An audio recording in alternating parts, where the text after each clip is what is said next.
Hello दोस्तों, हम PUC प्रथम वर्ष के पाठ्यक्रम के अंतर्गत आने वाली स्मशान इस मन्नू भंडारी की सुंदर कहानी का अध्ययन कर रहे हैं। पिछली कक्षा में हमने इस कहानी की शुरुआत की है और इस कहानी में हमने अब तक देखा कि स्मशान जो पहाड़ी से बातें कर रहा है और वो अपने दिल की भड़ास निकाल रहा है। वो अब पहाड़ी से कहता है कि खुदा ने मेरे साथ बहुत बड़ी नाइंसाफी की है।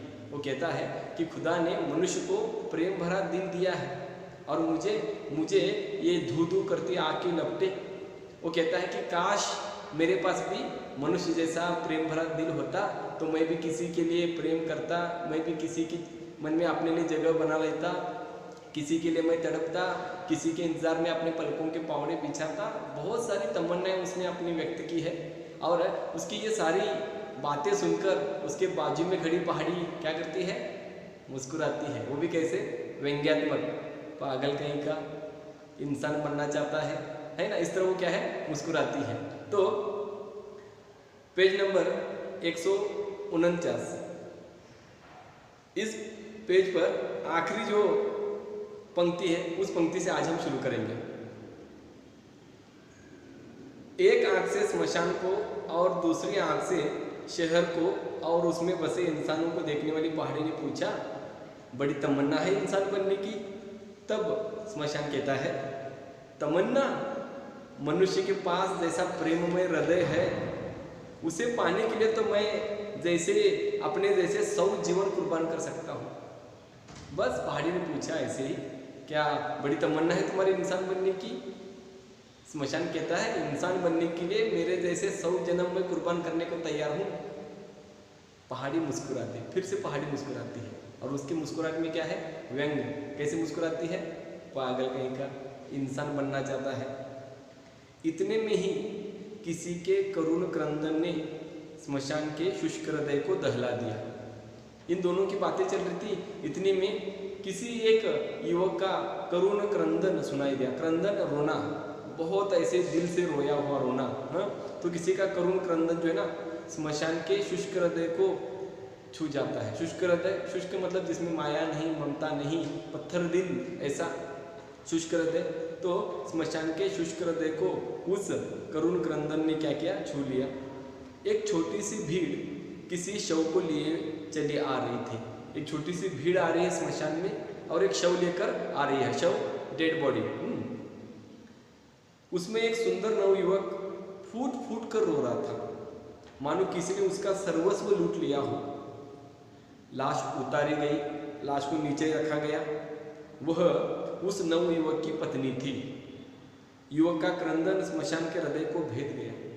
देखिए, एक भीड़ आई और एक लाश लेकर आई थी, लाश को नीचे उतारा गया और एक युवक जो है ना बहुत फूट फूट कर रो रहा है।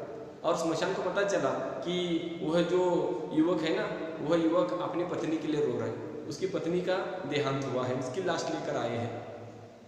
सारा क्रियाक्रम समाप्त कर जैसे तैसे उस युवक को संभाल कर वे लोग ले गए और स्मशान सोचता रहा, कितना प्यार करता होगा ये अपनी पत्नी को। काश मैं भी किसी को इतना प्यार कर सकता।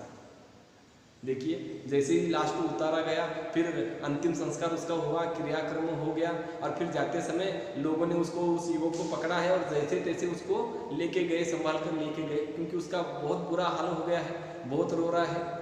और फिर जैसे वो युवक गया ना, तो युवक जाने के बाद इस स्मशान ने देखा ना युवक अपनी पत्नी के लिए कितना रो रहा है, तो उसके मन में इंसान बनने की लालसा जो है ना फिर जाग उठती है और फिर वो कहता है, काश मेरे पास भी इंसान जैसा दिल होता तो मैं भी इतना किसी को प्यार कर सकता।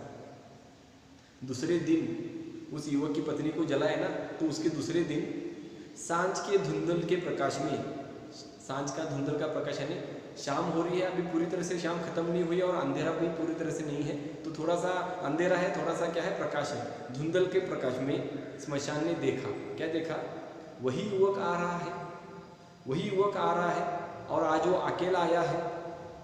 उसके कल और आज के चेहरे में जमीन आसमान का अंतर है। स्मशान क्या देखता है?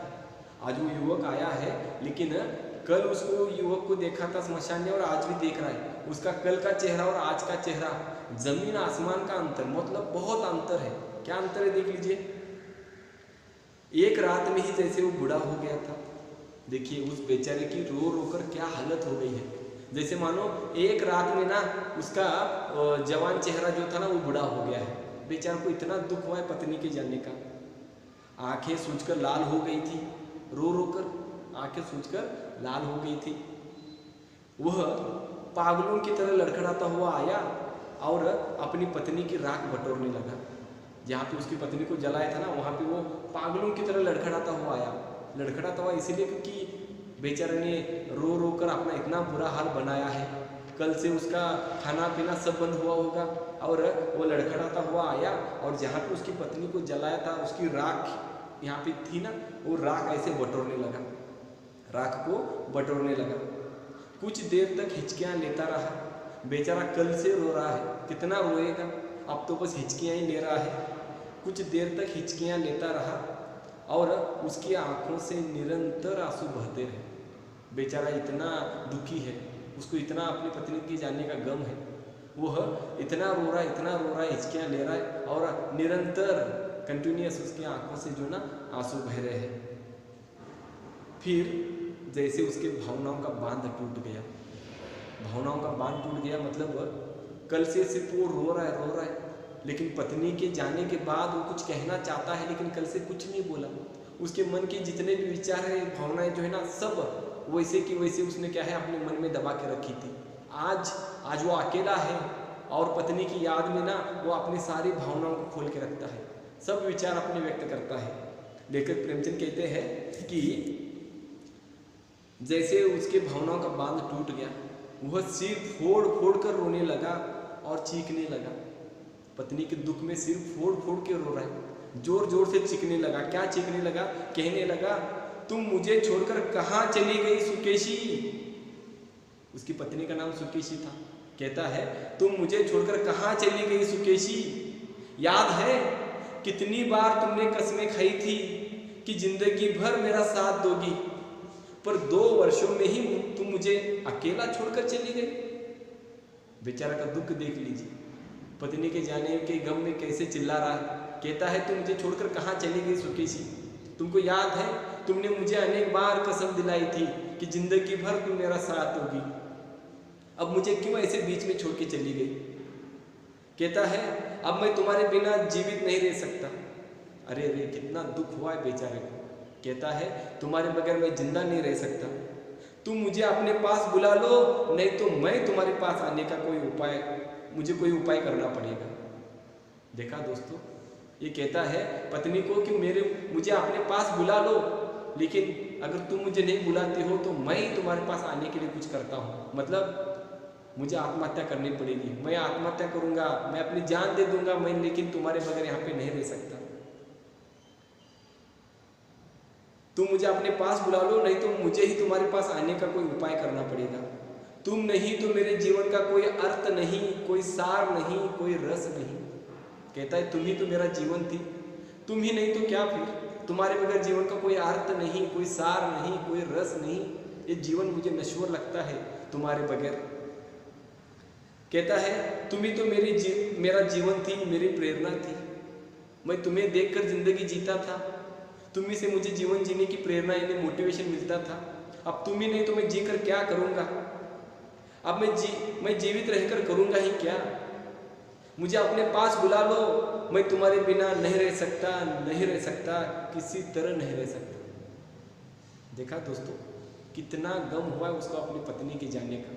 कहता है, तुम्हारे बगैर मैं बिल्कुल नहीं रह सकता, इस संसार में रहकर क्या करूँगा। तुम भी नहीं तो ये संसार मेरे किस काम का। तुम अपने पास मुझे बुला लो, वरना मैं तुम्हारे पास आने के लिए कुछ उपाय करता हूँ। तो इस तरह दोस्तों, यह युवक अपनी पत्नी के दुख में चिल्ला रहा है, चीख रहा है, अपनी सारी भावनाओं को व्यक्त कर रहा है। दोस्तों, ये युवक अपनी पत्नी के गम में कैसे विलाप करता है, क्या कहता है, ये 3 मार्क्स के लिए सवाल आता है और आपको ये 3 अंकों के लिए लिखना पड़ेगा कि वो अपनी पत्नी के गम में किस तरह विलाप कर रहा था। तो दोस्तों, आज हम इस कहानी में यही रुकते हैं और इस कहानी का अगला भाग हम अपनी अगली कक्षा में देखेंगे।